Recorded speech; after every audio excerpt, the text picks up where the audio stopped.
puasa ini harus disyukuri. Berbahagialah orang yang berpuasa dan mau menjalankan puasa. Karena puasa ini nggak main-main. Ibadah yang Allah bikin alasan itu puasa. Karena puasa itu seperti penyiksaan, nggak makan, nggak minum, nggak penyiksaan. Tapi Allah kasih alasan. Puasa ini bukan kamu saja, tapi orang dulu juga tak suruh puasa. Kama kutiba 'alal ladzina min qablikum, seperti orang dulu. Jadi puasa ini bukan sampean aja yang disuruh. Seluruh manusia dari zaman bahula itu disuruh puasa. Makanya puasa ini ibadah yang paling terkenal. Karena puasa ini ibadah kuno, kurikulum lama. Ibarat sekolah, kurikulum yang nggak pernah hilang itu berhitung. Matematika itu nggak pernah hilang kurikulumnya. Puasa itu juga sama, kurikulum kehidupan yang nggak pernah dihilangkan oleh Allah. Semenjak zaman Nabi Adam sampai Nabi Muhammad. Nabi Adam itu puasa juga. Sehari di bulan tanggal 13, 14, 15 rembulan itu puasa. Terus 27, 28, 29 akhir bulan namanya puasa Ayyamus Sud. Kalau hari terang puasa Ayyamul Bid. Nabi Idris juga puasa, dikenal dengan puasa tanpa nyawa, bila roh. Makanan tidak ada nyawanya, tanpa ikan, nasi mutih nih cara orang sekarang. Nabi Dawud juga puasa, sehari iya, sehari enggak. Nabi Musa sebelum naik Gunung Tursina puasa. Nabi Ibrahim puasa. Nabi Isa diajari puasa. Nabi Muhammad juga masih diajari puasa.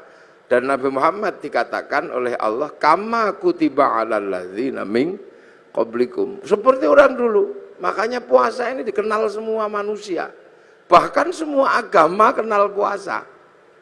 Itu uniknya puasa. Dulu ada agama kuno, sekarang punah agama itu. Namanya agama Zoroaster. Nabinya Zarathustra. Ajarannya nihilisme. Kalau orang Jawa bilangnya suwung. Itu Tuhannya dua.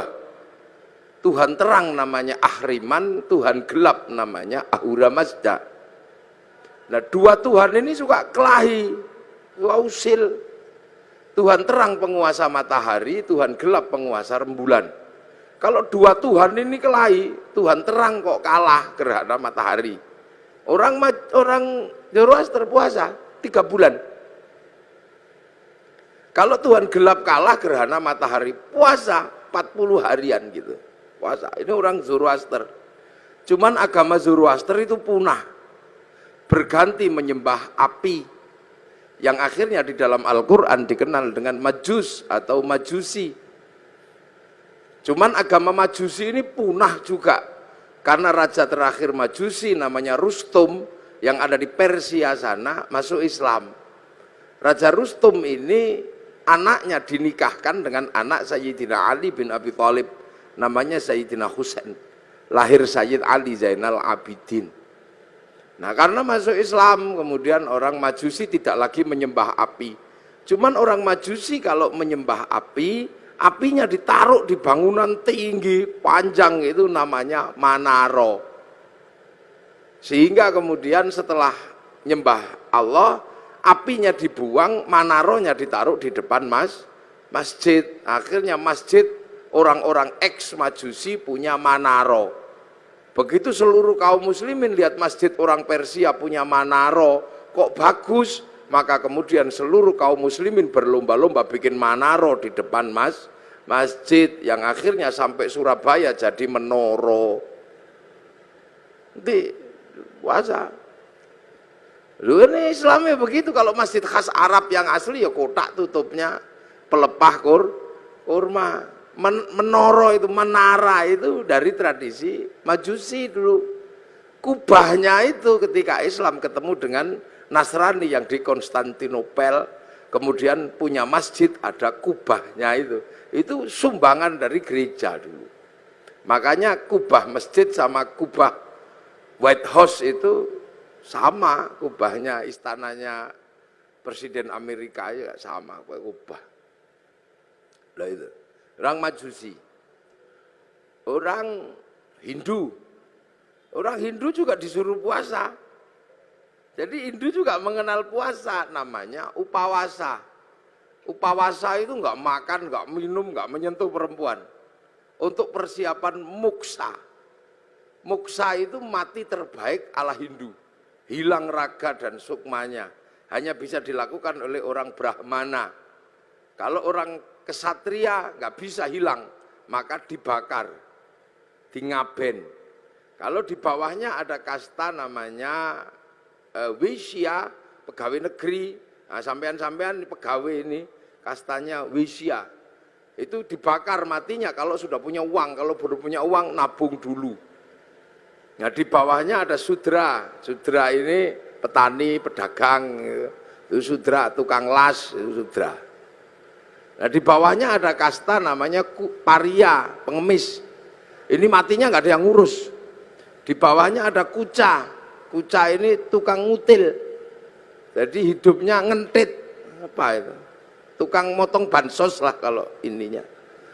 Itu Kuca, itu matinya juga nggak ada yang ngurus. Di bawahnya ada Meleka, maling, kalau ketahuan lari. Tapi di bawahnya ada namanya Candala, maling kalau ketahuan berani. Nah ini begal itu. Nah ini nggak ada yang ngurus, nah, makanya mati terbaik itu muksa. Supaya bisa moksa melakukan upawasa, nggak makan, nggak minum, nggak menyentuh perempuan. Nanti tubuhnya mengecil, kecil, lap, hilang, imaterial. Itu namanya moksa. Tapi waktu itu banyak yang gagal, sudah mengecil, ingat istrinya. Maka macet, jadi jenglot atau Bathara Karang itu. Makanya kalau ada yang ketemu jenglot jangan dijual mahal, itu produk gagal moksa. Itu asalnya begitu. Makanya dulu terus orang-orang di sini mengambil ajaran yang lebih mudah, bukan menahan hawa nafsu tapi ngumbar hawa nafsu. Namanya ajaran Bhairawa Tantra. Itu upacaranya namanya pancamakara, laki perempuan utuh kabeh melakukan hubungan seks bebas sak mblengere. Sisane sekarang di Gunung Kemukus Boyolali itu. Terus minum arak sak mblengere itu. Perutnya biar kenyang, kasih makan makanan termasuk tumpeng. Nanti biar kalau sukmanya pergi, tubuhnya masih ada, namanya ngerogo sukmo, kasih makan daging manusia, maka tukul sumanto. Akhirnya orang di sini mampu punya ilmu ngerogo sukmo. Sukmane pergi diajak nyolong, namanya ngepet. Sukmanya pergi diajak mateni wong, namanya santet. Dijak mencintai perempuan, namanya pelet. Itu kuat sekali ajaran itu. Sehingga dengan ajaran Bhairawa melalui lautan Kertanegara sanggup menaklukkan Mongolia, menjadi negara terkuat di dunia, penakluk 2/3 dunia.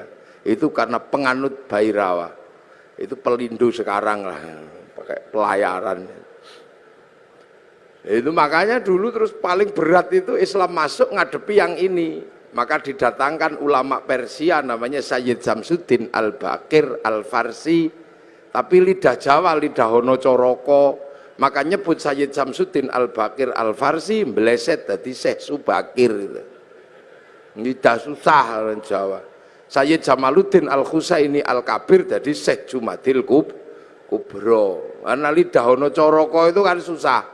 Alhamdu keluarnya Alkamdu, ya hayu ya qayyum ya kayuku ya umu, Robbil alamin keluarnya Robbil ngalamin karena punyanya Mogo Botongo. Gak punya dot, punyanya lo, maka Ramadan keluarnya Romlan. Nah, makanya orang-orang ini datangkan Syekh Subakir ini ngadepi orang Bhairawa. Nah, orang Bhairawa akhirnya lari ke Banyuwangi sana. Dipimpin Menak Sembuyu Bajul Sengoro. Nah, di sana diajar sama muridnya Syekh Subakir namanya Maulana Ishaq, makamnya di Kemantren Lamongan itu.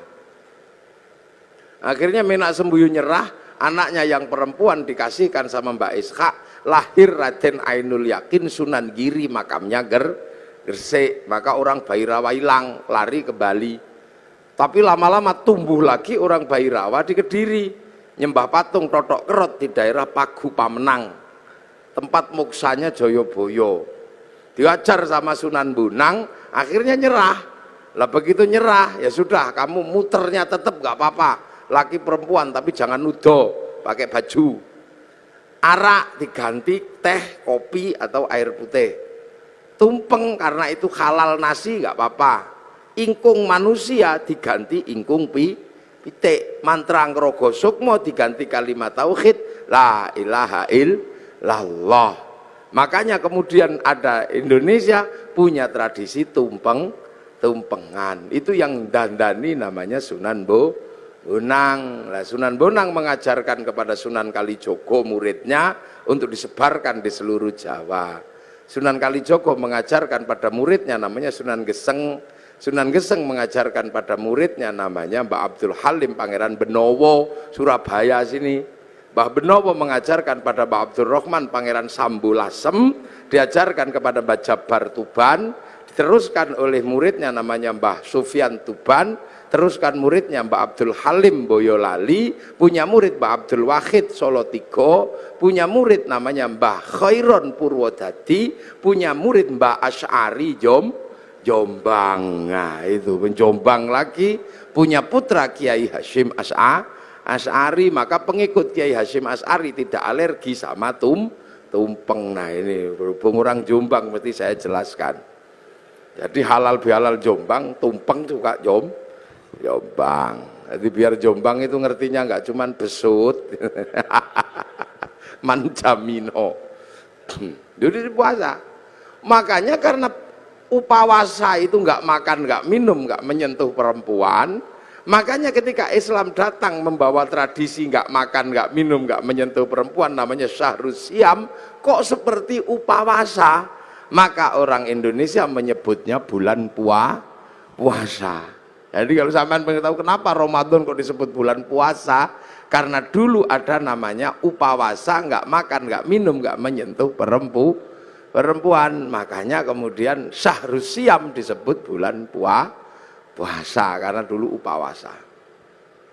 Orang Buddha itu juga pelajaran puasanya ada. Ketika ingin mendapatkan kesempurnaan menuju nirwana, itu puasa di bawah pohon bodhi, pakai kain selempang, tidak pakai daleman.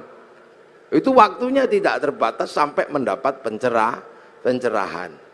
Agama besar Yahudi juga puasa. Kalau peringatan Yom Kippur mereka puasa.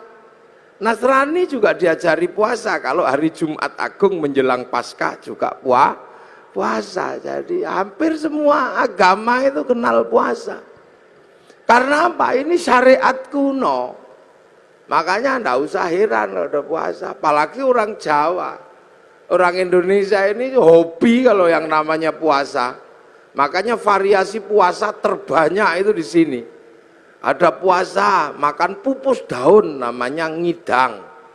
Ada puasa mangan polo pendem yang di bawah tanah namanya ngerowot. Ada puasa tidak kena matahari namanya pati geni. Ada puasa gandul duit namanya ngalong. Ada puasa diem macam bisu. Ada puasa ngeluyur aja namanya ngidan. Ada variasi puasa itu macam-macam, itu di sini. Dan bagi orang Nusantara dan orang dunia, puasa ini menempati sejarah tersendiri. Hampir seluruh cerita besar itu bermula dari puasa. Rasulullah mendapatkan wahyu setelah puasa, naik turun gunung di Gua Hira, hampir dilakukan selama 15 tahun. Syekh Abdul Qadir Al-Jilani mendapatkan ma'rifatullah itu setelah puasa 25 tahun di padang pasir, dibimbing Syekh Mubarak Al-Majzumi, jadi Sultanul Aulia. Di Jawa Sunan Kalijaga rojone berandal, bisa jadi wali karena puasa 3 tahun. Sunan Geseng itu tadinya cuma tukang ngambil kelapa itu, tapi kuat puasa 3 tahun, baca ya Hayyu ya Qayyum, itu bisa lari di atas air dan bisa meneruskan perjuangan Sunan Kalijaga. Padahal dia keliru, yo kayuku yo kayumu. Nggih, Saridin disuruh puasa sama Sunan Kudus. Kalau kamu mau jadi penerusku yang hebat, puasa 3 tahun di atas pohon kelapa, baca Allahu Akbar, dilakukan 3 tahun, jadi pengganti para wali, namanya Syekh Jangkung akhirnya Saridin. Wong Pati pasti kenal itu, dan itu pun keliru mestinya Allahu Akbar, keliru, lowo bubar. Jadi sejarah besarnya puasa, jangan sembrono. Ki Gede Pemanahan, penjenengan cerita sama Sunan Kalijogo, Jeng Sunan, saya pengen juga jadi raja. Ki Penjawi dapat pati, Kang Mas Pak Raden Fata pun untuk Demak, kabeh pun untuk niku Haryo Penangsang angsal Pajang, Kang Mas Joko Tingkir dapat Pajang, Haryo Penangsang dapat Jipang. Saya dapat daerah mana? Ki Gede Pemanahan matur Sunan Kalijogo, ya ndak ada, semuanya sudah habis yang baik-baik, tinggal 5 tempat, itu pun tempat setan. Tempat setan pertama ada di ujung timur namanya Alas Purwo. Tempat setan kedua ada namanya Alas Roban. Tempat setan ketiga ada namanya Alas Larangan Cirebon. Tempat setan keempat ada namanya Alas Ketonggo Ngawi. Lah tempat setan yang kelima namanya Alas Mentau lereng Merapi. Makanya kamu milih yang mana? Milih Mentau aja. Wah, kalau kamu milih Mentau, setannya gede-gede, kamu puasa 20 tahun biar ditemani sama Ki Ageng Giring, jangan turun. Puasa 20 tahun di Bang Lampir Gunung Kidul, ini Pak Doso pasti tahu itu. Itu bekas bokongnya itu sampai nyitak begini. Akhirnya apa? Mampu betul buka Alas Mentau, ditemani Ki Gede, Ki Gede temani Ki Ageng Giring. Bupa Alas Mentau punya anak namanya Danang Sutawijoyo, mampu menjadi raja. Bupa Alas bikin negara namanya Mataram, yang akhirnya dipecah Belanda jadi 2, Jogja sama Solo, yang akhirnya dipecah lagi Hamengkubuanan, Pakualaman, Mangkunegaran, Kasunanan. Puasa itu. Ki Ageng Pengging pengen punya anak jadi raja, suruh puasa sama Sunan Kalijaga 7 tahun. Akhirnya punya anak namanya Joko Tingkir jadi Rojo Pajang. Puasa. Calon Raja Mataram itu ada yang nggak mau jadi raja karena takut kalau jadi raja tidak alim. Maka dia keluar dari kerajaan, namanya Raden Bagus Harun. Menempuh perjalanan spiritual, puasa 7 tahun di daerah Ponorogo, Kampung Pagotan, di samping sumur, yang sumurnya itu akhirnya ditirakati selama 7 tahun. Tahun ke-7 sumurnya itu naik airnya 7 meter, tanggal 27 Ramadan. Oh, aku dapat Lailatul Qadar. Maka sumurnya dikatakan dengan nama sumur Sewu Wulan. Karena sumur Sewu Wulan, maka kampungnya sekarang disebut Kampung Sewulan, di belakang pabrik gula Pagotan itu. Raden Bagus Harun akhirnya punya anak perempuan galaknya luar biasa, dikenal dengan nama Nyi Ageng Alap-alap. Kalau ngamuk naik di atas pohon. Dinikah Raden Santri, punya anak namanya Mbah Maktum.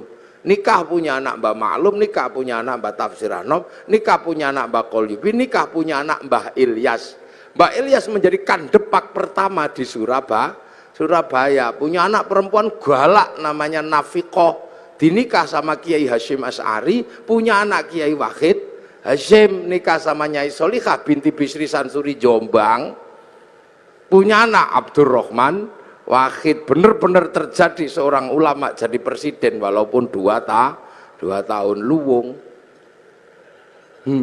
Cara puasa.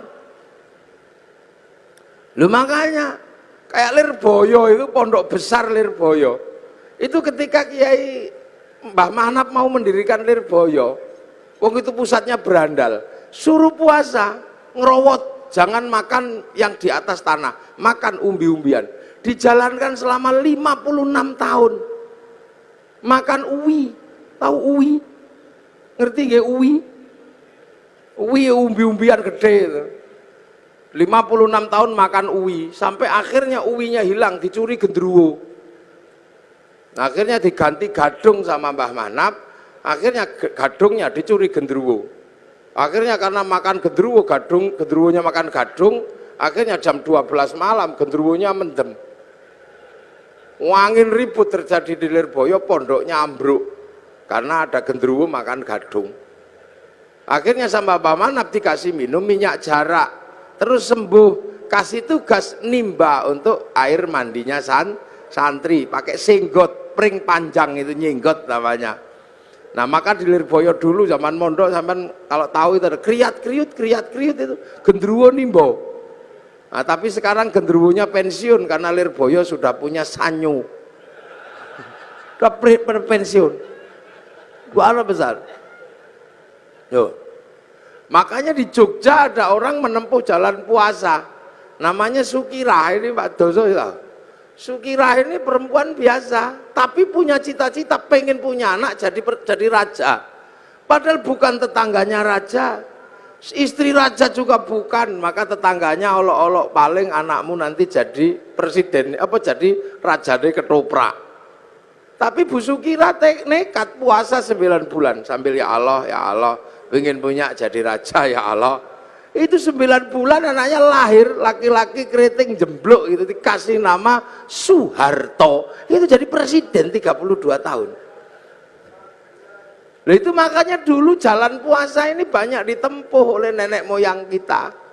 Pengen istri cantik kok ditolak. Orang dulu puasa. Masuk masjid kalau santri baca ya Rahmanu ya Rahim, 7 hari 7 malam, I love you. Lah ya, kalau nggak mau ya Rahmanu ya Rahim, ya cari pohon besar, bawa beringin di kantor Pelindo itu, baca sunah mata kaji ajiku jaran goyang, ya I love you sama saja, yang penting puasa. Lu puasa ini menghasilkan energi yang luar biasa. Ini yang kadang manusia akhir nggak ngerti. Makanya ayam aja ngerti, kalau pengen neteskan telur puasa 21 hari. Nanti ayam netes. Ulet itu kalau pengen terbang dia puasa, jadi kepompong. Ngepompong dulu, baru terbang jadi kupu. Ular itu kalau mau melungsungi ya puasa, nanti kulitnya ganti lebih mudah lah lagi. Makanya kita berdoa semoga puasa kita seperti puasa kupu-kupu, puasanya ulet, habis jadi kepompong terbang jadi kupu. Jangan kayak puasanya ular, setelah puasa tetap aja keluar ular, sekali ulo tetap ulo. Ini tuh jangan puasa. Dukun-dukun bayi dulu itu bodoh-bodoh, ndak pinter, cuman yok apa lokuato. Tapi puasanya kuat ya brul gitu ya keluar. Dan puasa ini nggak pandang bulu, dibikin baik ya mandi, dibikin jelek ya mandi. Makanya dukun-dukun santet itu kalau puasanya kuat, santetnya ya teksek. Bahkan orang cari nomor juga puasa. Loh, ini puasa ini menempati ranking tersendiri. Makanya orang-orang tua dulu hobi yang namanya puasa itu. Kalau punya hajat atau besar, puasa deh, puasa. Hasil, saya pernah punya pengalaman orang naik daftar tentara nggak keterima. Oh, ini angkatan laut. Daftar angkatan laut itu nggak keterima karena tingginya kurang 5 cm. Udah daftar kemana-mana nggak keterima. Akhirnya saya suruh puasa 3 hari.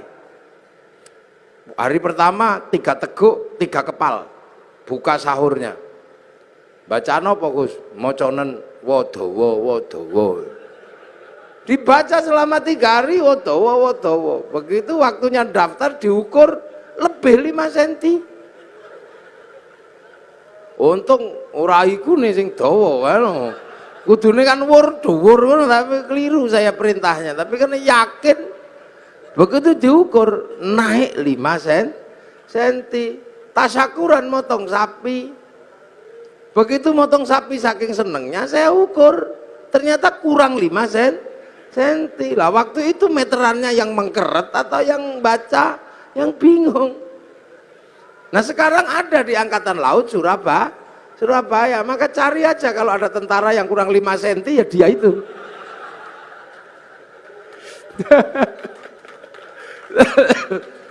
Ini puasa. Makanya nenek-nenek moyang kita kuat-kuat. Nah sekarang begitu puasa itu menakutkan, maka orang ini jadi lemah. Jadi lemah. Dulu orang Jawa, orang Indonesia ketemu singo, gitu kita ikut, semilar, singone lari. Orang sekarang begitu takut puasa, jangankan sama singa, sama melinjo takut. Nih, monggo Pak melinjo ora samura tahu. Santen itu enggak, kenapa? Kolesterol. Penyakitnya banyak karena enggak ada orang mau puasa. Akhirnya begitu remuk masuk rumah sakit. Dokter harus menangani orang sakit, tapi ketika orang sakit mau ditangani, dokter mengatakan puasa. Ya, puasa dulu, kalau nggak puasa saya nggak mau ngoperasi. Makanya pasien yang mau dioperasi pun harus puasa. Lu dokter aja ngerti, nah sampean kadang nggak ngerti, mumpung masih sehat, poso. Jangan kok tiap bulan puasa datang poso maneh. Itu caranya Allah. Dari dulu manusia dikasih senjata yang luar biasa, namanya puasa. Gitu. Makanya kalau ada people power enteng-entengan, ada puasa enteng-entengan. Apa puasa enteng-entengan? Diet. Nah diet itu puasa enteng-entengan. Kan Pak Amin kan mengatakan ada people power enteng-entengan. Nah puasa enteng-entengan juga ada, namanya diet. Karena kalau diet kenemenen, dead.